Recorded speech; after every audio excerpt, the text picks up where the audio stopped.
What if, the gateway to ultimate spiritual perfection wasn't found by, like, starving your physical desires? Right, which is the usual way we think about it. Exactly. But Yeah. what if it was found by experiencing an absolute physical climax? It's a wild premise. It really is.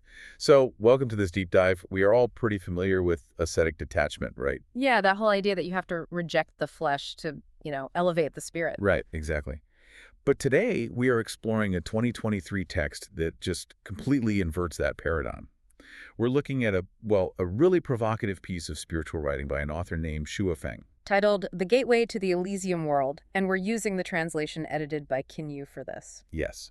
So our mission today for you listening is to understand this author's vision of a perfect utopian state and the really surprising, highly visceral method they claim is absolutely required to enter it. The structure of Jiffen's text is actually what makes this exploration so compelling, I think, because the author doesn't just, traffic in vague spiritual philosophies. The text defines a very specific destination. It identifies a metaphorical gateway you have to walk through to reach it. And then, to ensure the reader actually grasps what passing through that gateway feels like, they use this universally understood, intense human experience to explain the mechanics of getting there. Okay, let's unpack this because the basic promise here is something I think everyone listening can relate to, right? Oh, totally. Escaping the daily grind for just, like, ultimate peace. Yeah, that's the dream. Exactly. So the text introduces us to a destination Suifang calls the Elysium world, which includes a specific area referred to as the Celestial Islands continent. Let's look at how Shuifeng defines this place, starting with what is completely absent. Right, the negative space. Yeah. So in this world, there is no sorrow. There's no anxiety, no confusion, worry, and no fear. I mean, let's actually pause on that list. Sorrow, anxiety, confusion, worry, fear. The author isn't just listing random negative emotions here. No, it feels very deliberate. It is. They are describing the baseline survival mechanisms of the human ego. Like, anxiety and worry are basically how the ego tries to control the future. Oh, that makes sense. Always projecting ahead. Exactly. And sorrow is how it clings to the past. Confusion happens when the ego just can't make sense of its environment. So by stripping those specific things away, Ruefeng is establishing a baseline of total mental silence. Which sounds like the ultimate permanent vacation for the mind. Yeah, it really does. But the text doesn't stop at the negative space. It actually lists what is present in the Elysium world. So we have joy, pleasure, contentment, comfort, and sexual arousal. Yeah, and the inclusion of that final term completely shatters the traditional ascetic metaphor. Wait, really? Because if this Elysium world is defined by intense physical sensation like sexual arousal alongside, general comfort, do I just buy a plane ticket? Right, like where is this place? Yeah. How is this a spiritual destination if it sounds like a literal physical resort? Usually, heavenly realms in spiritual texts are decidedly not physical. No, they're usually clouds, harps, disembodied spirits floating in this, neutral state. Exactly. But this sounds incredibly grounded in the flesh. Well, what's fascinating here is how the author refuses to separate physical ecstasy from spiritual peace. Shueving is essentially arguing that peak physical sensation isn't a distraction from the spiritual realm. Okay. It's actually a fundamental characteristic of it. Wow. Yeah, the spiritual and the physical are intertwined in the state of ultimate joy. The text is demanding that we stop viewing the body as, an anchor pulling us down, and instead see its capacity for pleasure as a blueprint for spiritual perfection. But if this place is so intensely focused on both physical and spiritual joy, how do we actually access it? I'm looking for the map here. You and everyone else. Right. Because according to the text, you can't just stumble into the Elysium world. Entering it requires passing through a very specific gateway. And Xu defines this gateway using 3 distinct concepts, which are emptiness, formlessness, and selflessness. And those 3 terms are the absolute core of the author's philosophical framework. You have to pass through this conceptual gateway to access the destination we just described. Okay, I have to push back here, and I'm sure you at home are wondering the exact same thing. Emptiness and formlessness sound like incredibly vague, abstract concepts. They do. If I'm aiming for a destination characterized by joy and pleasure, emptiness sounds like a dark, echoing void. It sounds like a sensory deprivation tank. Right. How does the author expect us to actually understand that? Yeah. How do you practically aim for formlessness when human beings are entirely defined by forms and labels. Well, the text actually anticipates that exact frustration. Zhu Feng acknowledges plainly that emptiness cannot be adequately described in words. Because words are forms. Exactly. Language itself is a system of forms, labels, boundaries. So trying to use words to describe formlessness is like trying to use a net to catch water. It just slips right through. Right. The author argues that a dictionary definition of emptiness will never lead to spiritual understanding. It simply cannot be captured in text. It has to be experienced and felt. So words fail. You can't just read an instruction manual on how to be empty. No, you can't. And because language falls short, the author makes a pretty dramatic pivot. To help the reader actually understand what emptiness feels like, Zhu Feng abandons abstract philosophy entirely. Okay, and does what? Turns to an extreme physical experience as a practical metaphor, a biological memory that most people can grasp intuitively rather than intellectually. Here's where it gets really interesting. Because the metaphor Xu Feng chooses is extreme sexual climax. Yeah.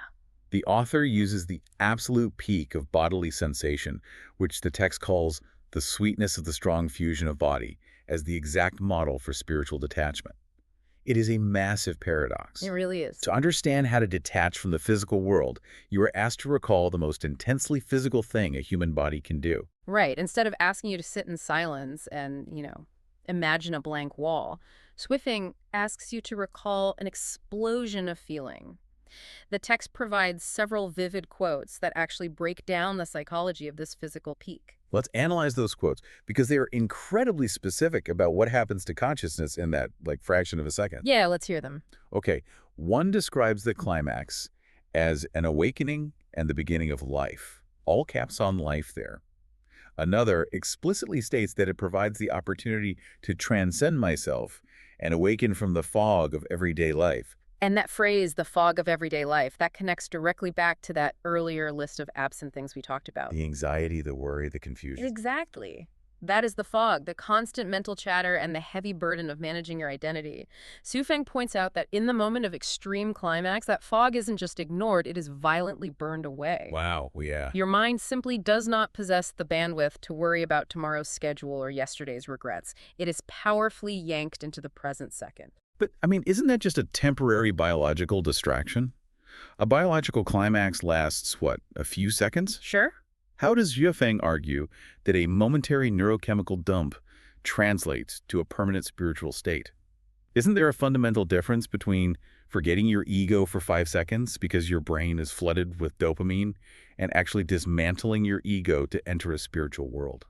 That's a great question, and the text addresses the depth of that shift in another key quote.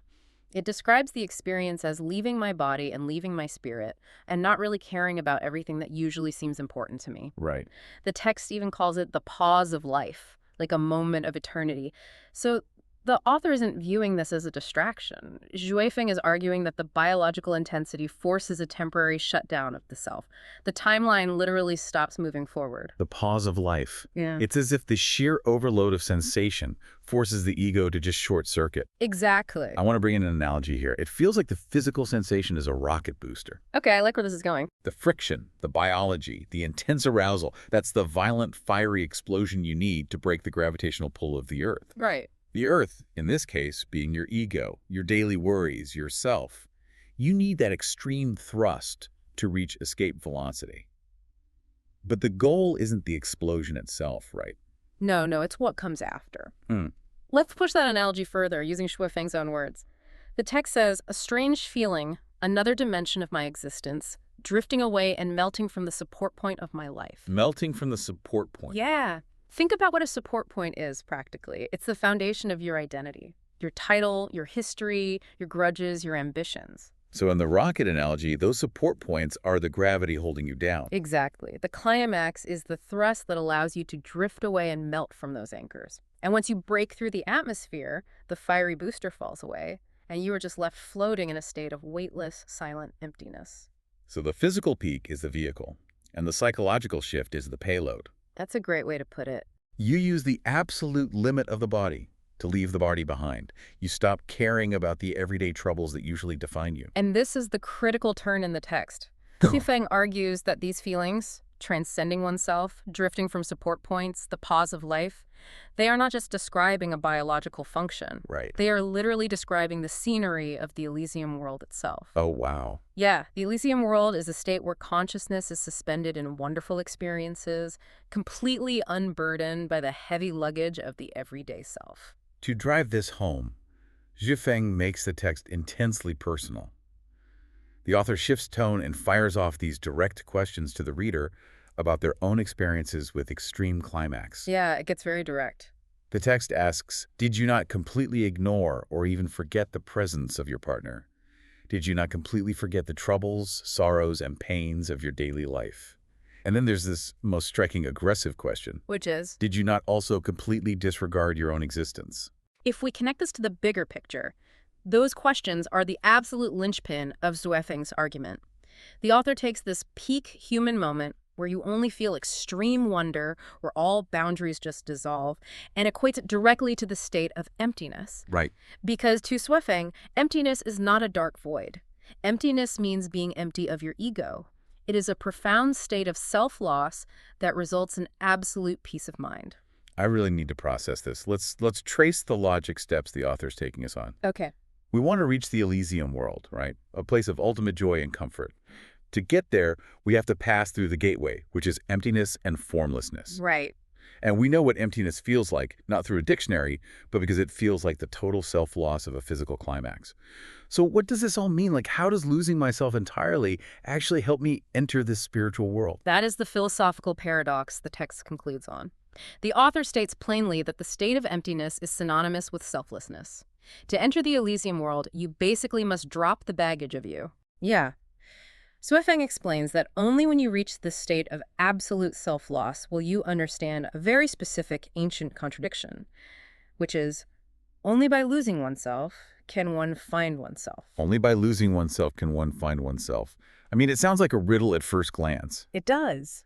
But applying Zhuefeng's mechanics, it actually makes a rigorous kind of sense. Mm-hmm. Because if the self, the ego, the identity, those support points we talked about, if that is the machinery that constantly manufactures anxiety, sorrow, fear, and confusion. Right, the fog. Exactly. Mm-hmm. Then the only way to find ultimate joy is to turn the machine off. You have to lose the self to find the peace. The text explicitly states that selflessness is the true self. Zhuefeng actually ties this concept directly to another of their writings, titled One Cannot Attain Buddhahood with Self. Okay, so building on the same theme. Very much so. The fundamental argument across both texts is totally cohesive. As long as you're clinging to your individual identity and your personal support points, you remain tethered to the suffering of the physical world. You're stuck in gravity. Exactly. You cannot cross the threshold into a higher spiritual state if you insist on carrying the heavy luggage of your own identity. So the gateway isn't a physical door you walk through, and it's not a destination on a map. The gateway is a state of being. Yeah. The text concludes by asserting that emptiness is not merely the gateway to the Elysium world, it is also the method for entering it. It's the destination and the vehicle wrapped into one. If you achieve the self-loss, if you reach the emptiness, you are already standing in the Elysium world. It is a profound redefinition of spiritual practice, honestly. It suggests that enlightenment isn't about building up a holier, more refined version of yourself. Right, climbing a ladder of virtue or whatever. Exactly. It's about dismantling the self entirely. And it uses the most intense, overwhelming feeling of human pleasure as the proof of concept that losing yourself is not some terrifying void, but a state of absolute wonder. Which brings this whole concept right back to you listening to this right now. Whether or not you are actively seeking a spiritual Elysium world, Zhuefeng's text highlights an undeniable truth about human nature. We are all, on some level, just desperate to escape the fog of everyday life. We really are. We carry immense weight attached to our identities, our jobs, our relationships, our failures, societal expectations. And if you think about it, our moments of greatest peace, our most profound flashes of joy, almost always happen when we completely forget who we are. That's so true. When we are so immersed in an experience that the self just quietly slips away. It's a beautiful realization. But, following Zhuefeng's logic leaves us with a massive philosophical puzzle to mull over. Okay, what's that? Well, the author asserts that you must completely lose yourself to enter this world of ultimate joy.